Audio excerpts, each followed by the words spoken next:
Greetings our viewers at home. Our this week's sponsor. Welcome to Good Taste by Zan, where every bite is a celebration. We turn your events and busy schedule into moments of culinary delight.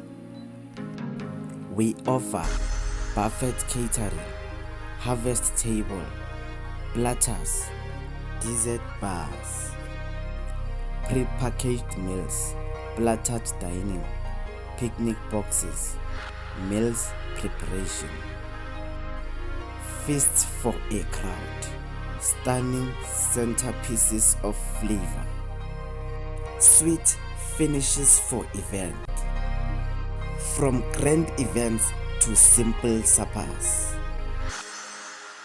Welcome to Imperial's 2230 podcast. Today we have our guest here who is going to introduce himself. How are you, sir?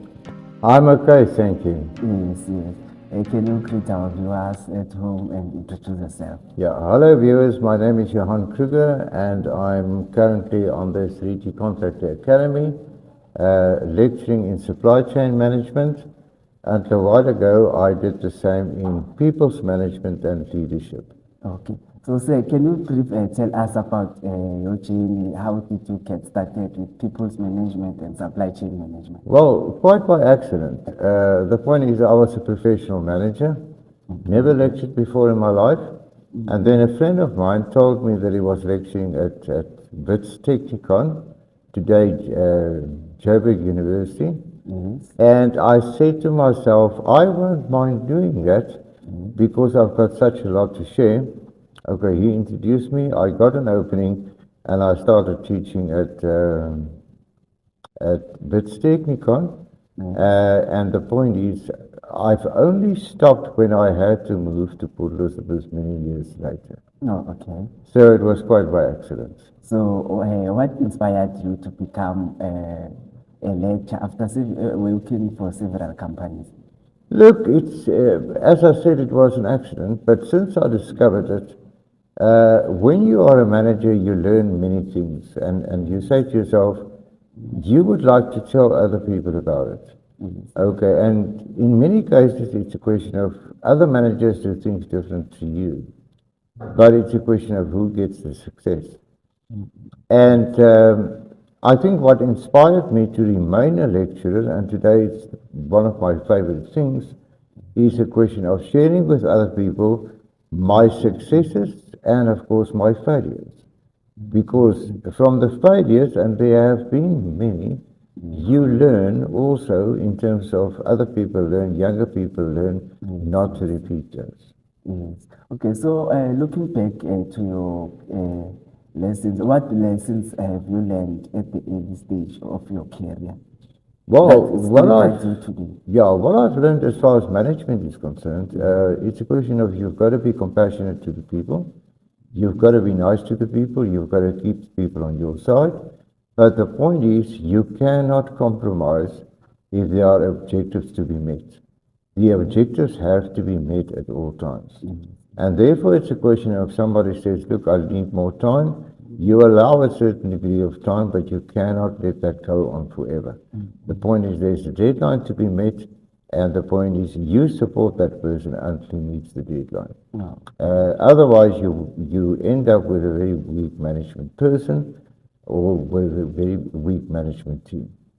So, in your experience, what makes a great leader or a great management?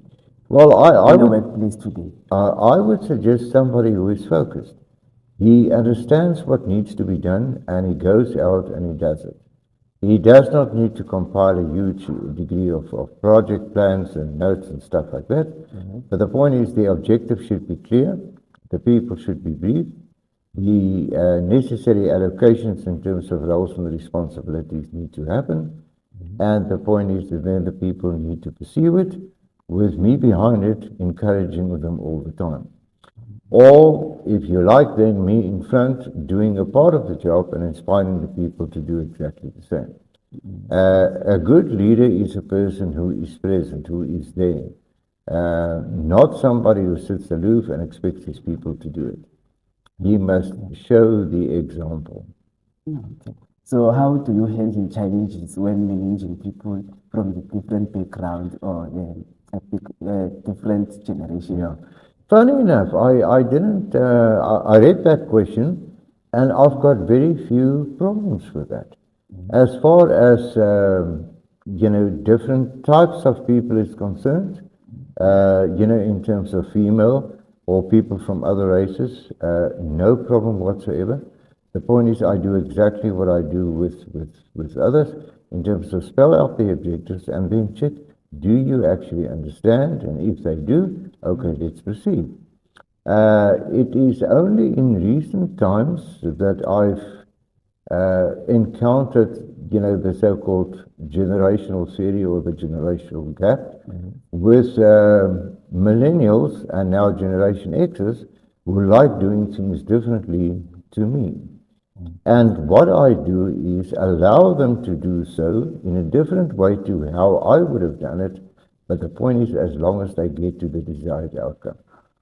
And that's what I've learned. Allow a person to do it differently to you, provided that person gets to the outcome that the company needs to have. Oh, okay. So, what advice can you give to someone struggling to manage a difficult team or colleagues? Well, get to know them. Find out what is wrong.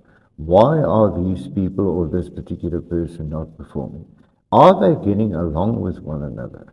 Is there an overlap in terms of job responsibilities which causes some stress? If you happen to be a leader or a manager present, you will immediately see that there's tension between people. And therefore, it's a question of you can pick up the tension, you can take those people aside, and you can say, okay, let's sort them out. Let's sort it out. And the point is, what I found in general, people get very, very anxious when they don't know exactly what to do, or when you and I do more or less the same thing.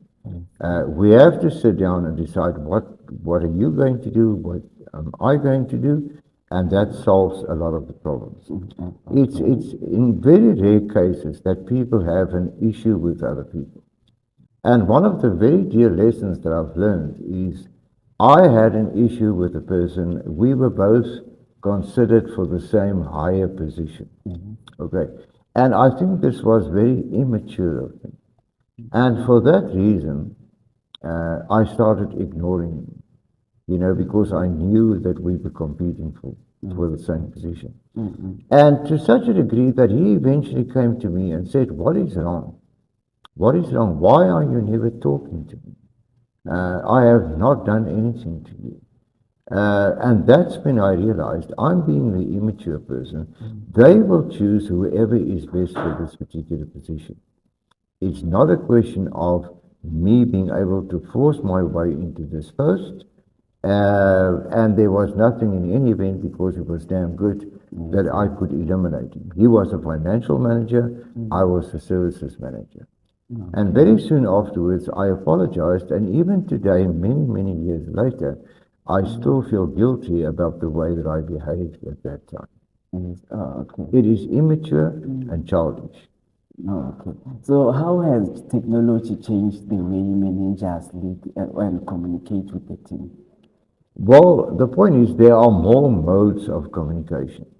Bear in mind, there used to be, you come into the office, you talk to the people, or you use the phone to warn them about what's coming tomorrow or next week when you're away and stuff like that. And today the possibilities are endless.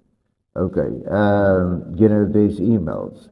If something is very complex, what I would do, I would write out a detailed email to such a degree that I myself go through that and check, will they understand what I've just said? If I believe there could be misinterpretation, I redo the email. Okay, I send it off, I call immediately, I send you've got an email, read it, come back to me and tell me what is bothering you. And, obviously they would say they understand, and then I would say, okay, ask me questions. How are you going to do this? All right, today, what helps tremendously is WhatsApp, or a direct form of voice messaging, in the sense of the following needs to be done. But the point is, when it gets to be a fairly complicated job, it's not a task only, one needs further documentation. And I find that the normal emailing stuff, along with a report or two, does the thing in the sense of they get the context and they know exactly what to do. They will call me, and I don't take that chance. They will call me when they don't understand. And even so, I follow up very, very regularly. I believe one should rather over-communicate than under-communicate. So supply chain disruption has been a big topic in the recent years. So how can companies be more resilient in supply chain? Yeah, look, the point is, supply chain is actually simple. You've got to manage the supply chain. You've got to source the stuff. You've got to buy the stuff. You've got to secure the stuff. You've got to get it to site in order to be used. And quite often, people assume it is on its way. Don't worry, they said on Monday. I don't believe that type of thing. I believe if they said it will be there on Monday, it's a question of you've got to check on Friday.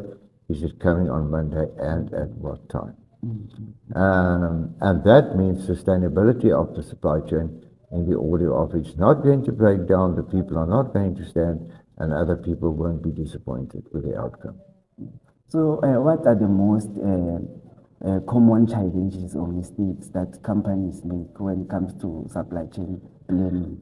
Well, I think they underestimate the supply chain to a large degree, in the sense of, I said earlier it's easy, but when you get into many of the nitty-gritty things, there's a lot to be done in order to make it work.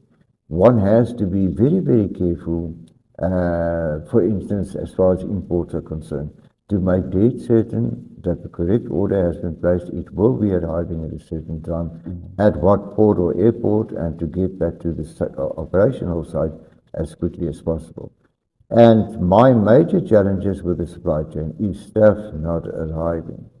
Okay, and then when you work, and so that's the one. And then what I discovered at the car companies that I work for, two important things. Things just getting lost in plants. They even had a word for that. They called it LIP. Lost in plants, and then damaged in plants. Now, damages were very limited, but lost items were very common. And I tried to deal with it by looking for it and stuff like that. Eventually, I found my answer at BMW in Pretoria, where a very simple method ensures that things don't get lost. They paint a square on the floor, a small square, about that size. And everything that somebody does not know where it belongs is being put into one of these squares. So if you're looking for something, it should be there. Otherwise, it never arrives. But the point is, okay, and it works like a charm. So how important is sustainability in modern supply chain management? It has to be there. It has to be there. The point is, quite often in South Africa, and I don't know why, I find gaps, for instance, in the retail market, items that I purchase, not necessarily for work, but for retail purposes, own purposes, and all of a sudden this item is not available. And that immediately then prompts one to buy something else in the place. You might like it, you might not like it. When it gets to a business situation, and there are standards on certain parts, quality criteria and stuff like that, you must make dead certain that the parts that you require are there at all times. Okay. Quite often I would go to the suppliers and say, okay, show me around, I will make an appointment, show me around, what do you have in stock? Is there something that can replace this part? All right, and making dead certain that there is, sort of buffer inventory all the time, and maybe at times overstocking a little bit if I believe that it's a question of I'm going to run out of this. Okay, so can you share an example of a company or a project where effective supply chain strategy makes a real difference? Okay, I think the most prominent one is a couple of years ago, I was responsible for helping a team of students to supply food to the Antarctic base. All right. Now, how that works is the food needs to be bought, a specific type of food, according to their requirements and that of the Department of the Environment. Okay, you load it on a ship, off it goes. A few weeks later, it's in the Antarctic, and the point is, those people don't, that ship is not returning for a hamburger.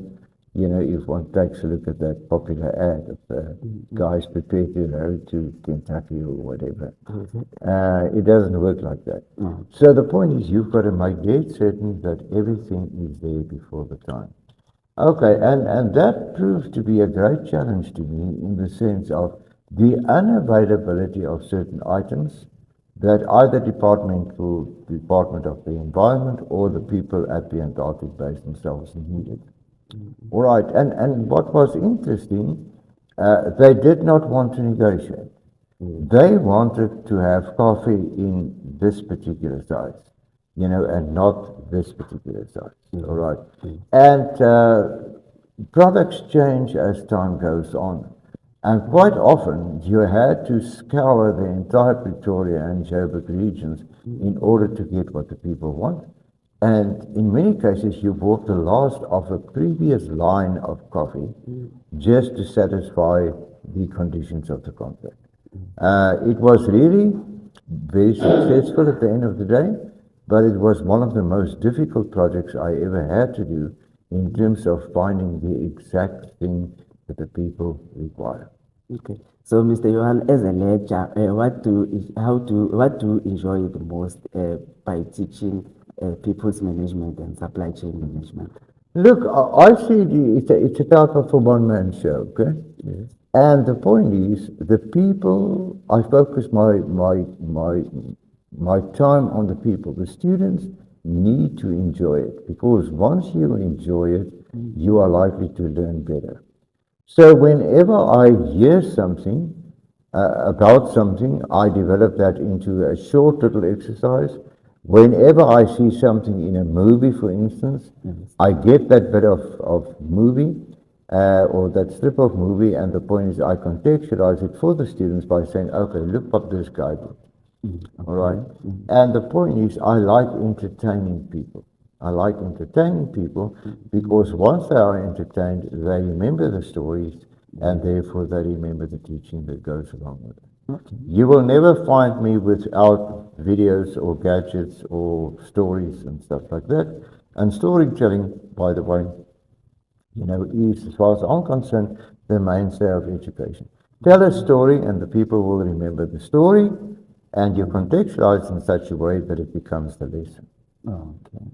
So, what skills do you think students today should focus on success in the business world? Well, the point is the business world has always been tough. It's always been tough. It's a question of you've got to hang in there, start small and continue. What concerns me quite often is people who would like to, as they say, let's go broke. I'm going to take all my money, all my effort, and sink this into one project only.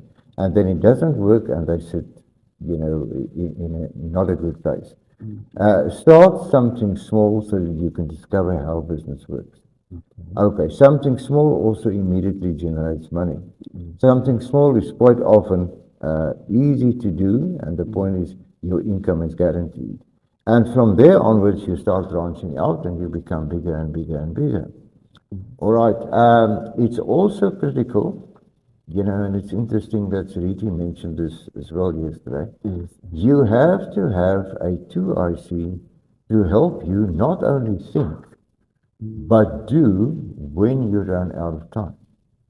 Because I keep on saying to the students, the more successful you are, the busier you will be. And in many cases, I have been quite busy on quite a number of occasions in my life, so busy that there is no time for anything else. And that's when I needed a 2IC. In some cases, I had that person. In some cases, like my Ugandan project, I was alone. I didn't have it. And I had to go well into the night in order to fulfill the requirements of the contract. So what advice would you give to young professionals entering in the workforce today? Well, you're going to work hard. Okay, you've got to be out there all the time. You've got to market all the time. Don't think it's going to be easy. In some cases, the money comes very quickly. The point is, take it away and make it a habit of saving a little bit every time. Okay, but be prepared to work hard. If I take a look at my schedule, and I think I'm okay and I'm a hard worker, but then I take a look at other people who easily go for 14, 16 hours a day, and I said to myself, I can't believe where these people get the energy. And you've got to stay mentally alert and stuff like that. Now, it's not a question of 14 to 16 hours every day, but some days it does require that in order to get through a very big workload. So be prepared to work hard, to focus, look after yourself, and realize that this is, in many cases, a project. The stress will eventually go away, but the point is, for the time being, this is the type of time that I have to put in. So if you could go back and give your young self one piece of advice, what would it be? Well, a difficult one, and I think many things. I've been very immature when I started life, but a prominent economist explained on television the other day how insecure he was in his first job. He didn't even go home in the evenings because he was scared that they might fire him. Today, he's a hugely successful person. And I too suffered from insecurity in the sense of, am I good enough? And eventually I, through a very good mentor, I overcame this by going to this person who was a huge factor in my life and say, look, I feel a little bit insecure. You complain about what I've just done. Let's talk about my performance in general. Are you happy? All right. And then we would do sort of an informal, assessment, performance assessment, and that would leave me happy with enough ammunition to know where I needed to improve. Okay. So you've mentioned a mentor. So we're going to ask you, who has been your biggest influence or mentor in your career? Well, there were two people. One was at Eskom, one was many years ago at the mining industry. And the guy at the mining industry was probably the most important one, who said to me, okay, he took me after I moved from journalism into management. And what he did for me was basically everything. He said, look, you've got to dress better. You can't dress like this because this is how a journalist dress. And this is how a manager dress. There's a vast difference. Okay. You cannot just write whatever you like. There's a structure to write. Okay. And there are ways to get along with people, which I've always been good at, but the point is he formalized that for me. And lastly, what he did, he taught me the concept of, and I still remember it today, completed staff work. That means whatever I give to you is your problem. If you have a problem, come back to me with a solution, and I can help you with that. But the point is, completed staff work means whatever I give to you, you finish, and you only come back to me when there's a problem. The only thing that I do differently in terms of completed staff work is, and this has just become my style due to the fast pace of the world, is to check on a daily basis, are you okay? Where are you? Show me.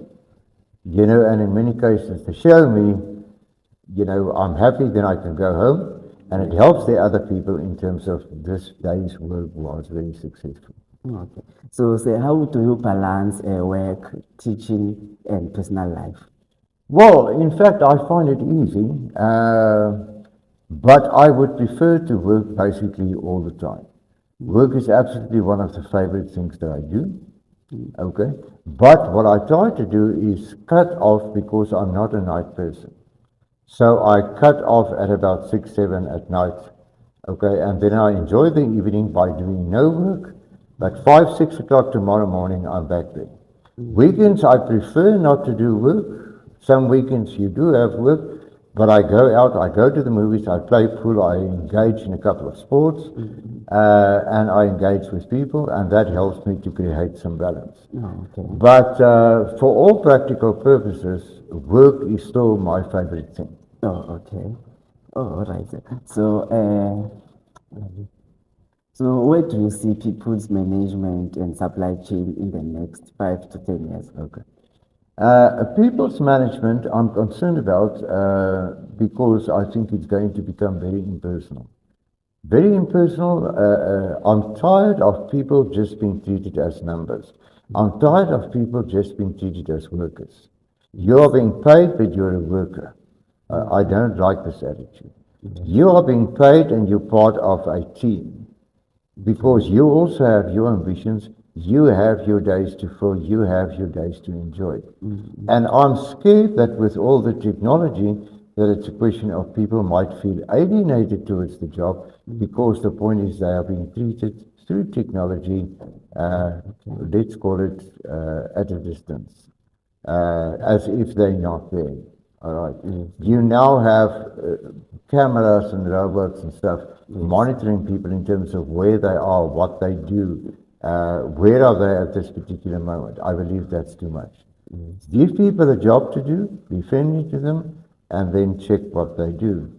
As far as supply chain is concerned, okay, the people side exactly the same.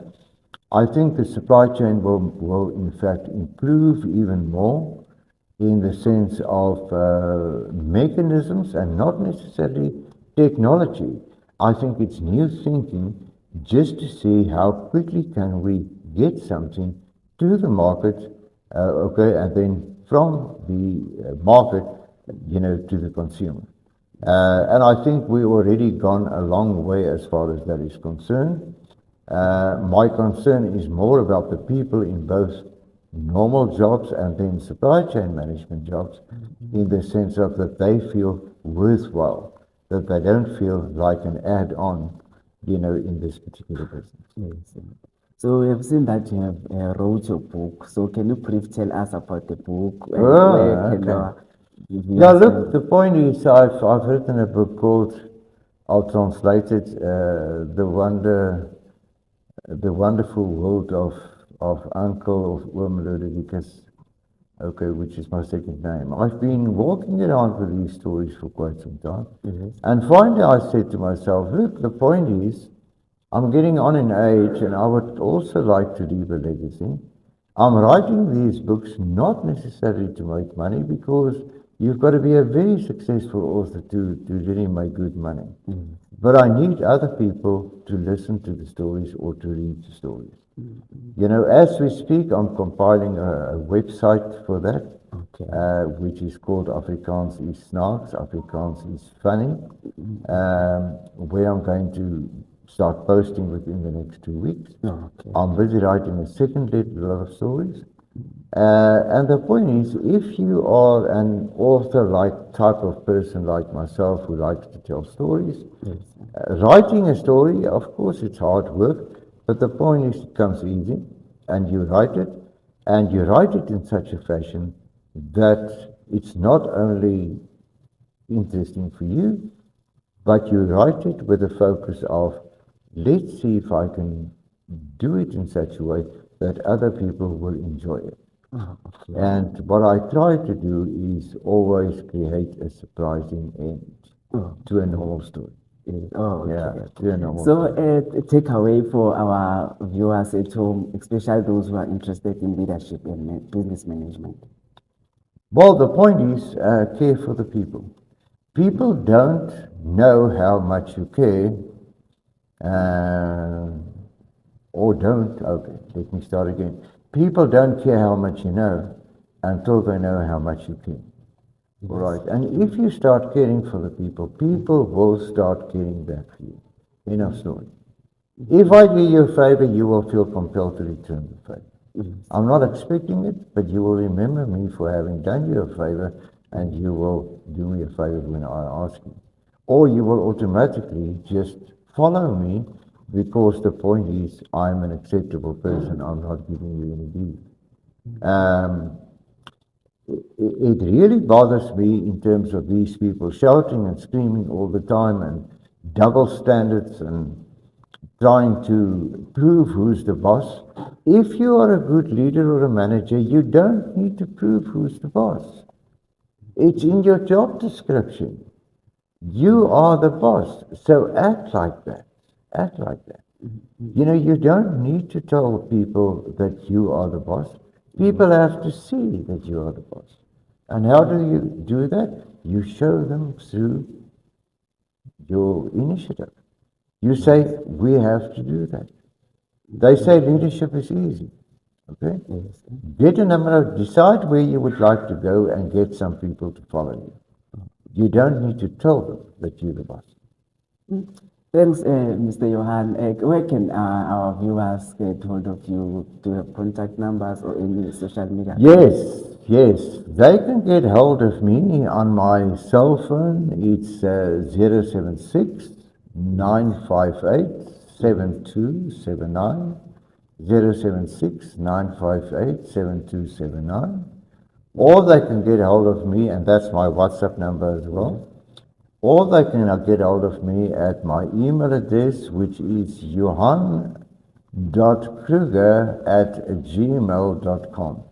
Johan with one N, .kruger@gmail.com. Okay. Thanks a lot, Mr. Johan. Thanks for coming to Empirize the Today. All right. Thank you. Thank you.